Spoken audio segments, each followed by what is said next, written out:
Hey friends, welcome back to His View. Hi everyone. We're really excited to talk about something that I think a lot of us can relate to, and it's called There's a Reason for the Season. And basically how life is our trainer, that we can think that we are patient and kind until we have an opportunity to be patient or kind, and your daughter's sneaking up on us. I was like, oh, restart. Wait, So we have lots of kids showing up because, we were about to do our His View, and then we hear this big bang, and my child had jumped off a shelf in the closet, and everybody was screaming. Holes in the wall, you name it. It's just disaster. And Keep I was us like, in your prayers. said it's a good thing we're about to talk about life lessons and not being angry, because I could just flip out. Okay. Let's read the Bible. Let's get started. That was a lot of, I hope you guys are still with us because that was fun. I hope we're still. I know. So so let's start, where we're starting in Hebrews? Yes. Ooh, Hebrews. Hebrews 12:11 and Hebrews 12:6, because these are really important. 12:11. No discipline seems pleasant at the time, but painful. Later on, however, it produces a harvest of righteousness and peace for those who have been trained by it. And let's go right in 12:6. Wow. 12:6? Yeah. Oh, okay. Because the Lord disciplines those he loves, and he punishes everyone he accepts as a son. Discipline is a part of life, and we have to go through training. There is nobody that can go like a soldier. He doesn't just go out into the battlefield. Everyone, if you have a job, whatever you're doing, you have to have training. Mm-hmm. And so we read the Word, and the Word gives us our curriculum. But in order for us to be able to apply it, we have to be challenged. Mm-hmm. And so that's life. That's your kid screaming, throwing holes in the wall, interrupting your plans, your husband ignoring you, your wife being messy, or whatever it is, your coworkers, whatever it is in life that's challenging you. That is when you're being tested and refined and growing in maturity, and it comes through trial and error. Mm-hmm. You're gonna fail, you're gonna flip out, but ultimately with the power of the Holy Spirit, you continue, because God's faithful. He'll continue to give you opportunities to pass the test. Yeah, and God is so good. I've been reading a lot and just asking God to just show me what he wants me to learn. And so something that I wasn't even planning on sharing, but it just goes so well in 2 Corinthians 10:5.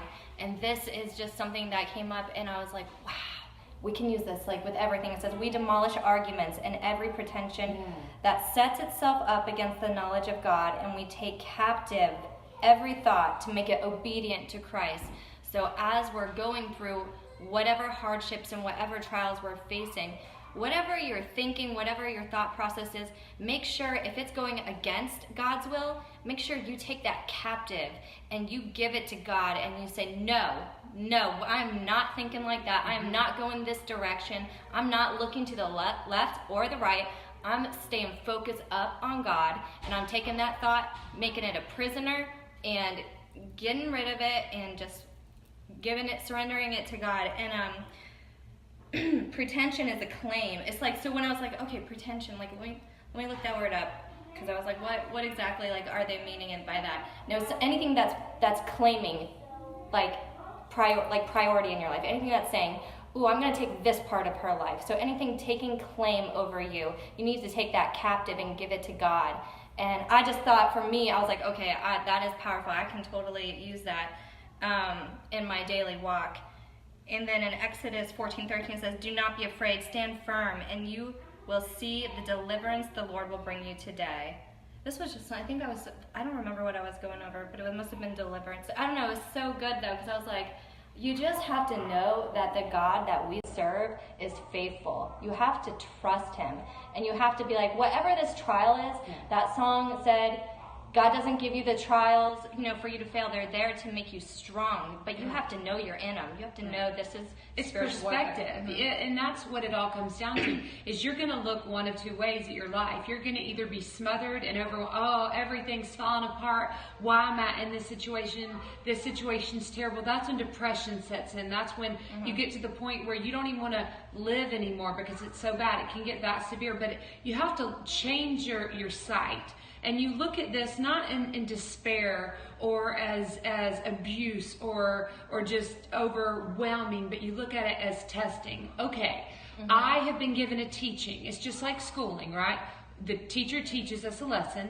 We have the training and the teaching. We go over it. Then we get a test, okay? And we pass the test and we move on into the next level. Or if we don't pass the test, we do it over again. And so I was telling my husband the other day, like with work challenges, and many of us face, we're homeschooling, and let me tell you, that has a lot of challenges as well. Or if you're in the work field and you deal with difficult people, you have to look at it as not them, but what is God teaching me? What are these people, what role is God using them to help me learn something? If they're being difficult and I'm feeling beat up, then maybe I'm learning right now my validation in God. Maybe I'm learning to love when it's difficult. Maybe I'm learning to have patience when I want to call these people and say, well, you want to know what I think about you?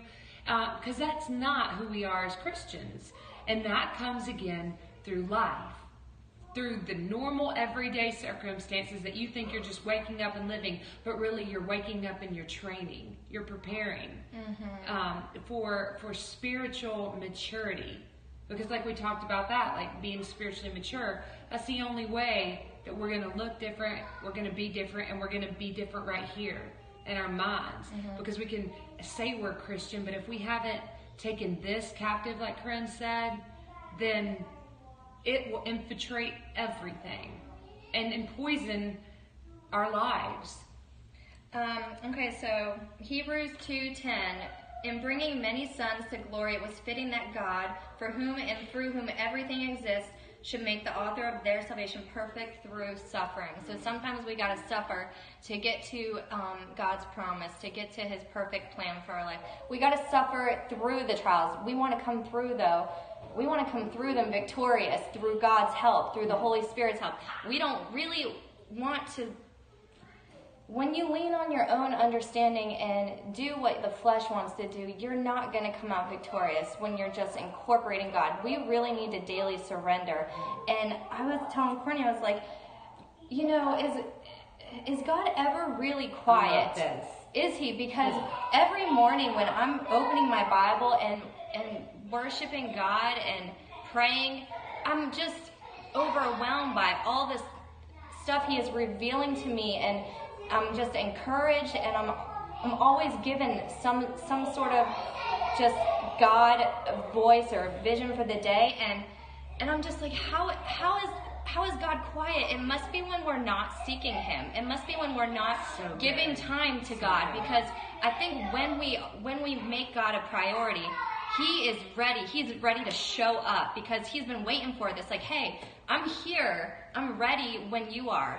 And so when we are rooted in God, like so deep, and we have that solid foundation, and God is leading our life, and it's just such a beautiful way to go throughout the day. And and that's how, even when things are going good, this is your preparation. You need to stay in your prayer closet or have that daily time with God, because even when things are going good, you will go through a trial eventually, or you will hit a storm, and you're gonna hit all these blockades and everything.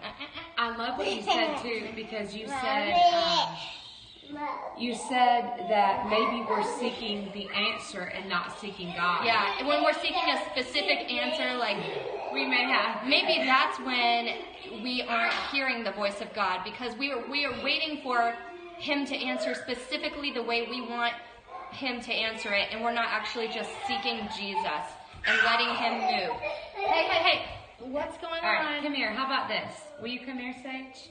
Oh no, All sorry. right, you are, sit right there. Yeah. Oh, yeah. Okay, Okay, so we'll cut it short understand. because if it's not clear right now, we've got some party people. They usually know to be. Today really isn't. still. I told you they put holes in. I don't know if you just got on, but they put holes in the closet about 15 minutes ago. You know, It's been an interesting one. Nope. falling on people, band-aids, you name it. So if this morning our test has been for personally anger. Just to share personally, I'm learning not to flip out, not to be angry, to surrender to God. And so if that's something that you relate to, I just seek God and help Him, ask Him to help you handle life circumstances with love and patience. Because anger is so natural, you know. So we're going to go because there's no telling who's going to run back in. But I hope that you were able. Yeah, Well, it it's was going to have to be. but Maybe next week we'll come back with a little less drama with our kids. I don't know what's happening. It's like so loud. We love y'all, and just pray spend for time us. with Sometimes we need your prayers, Yes, okay? we do. Our Anyone- kids are like really challenging us to the core. Maybe that's what we're talking about then. Oh my word. Okay, bye. We love you. Bye.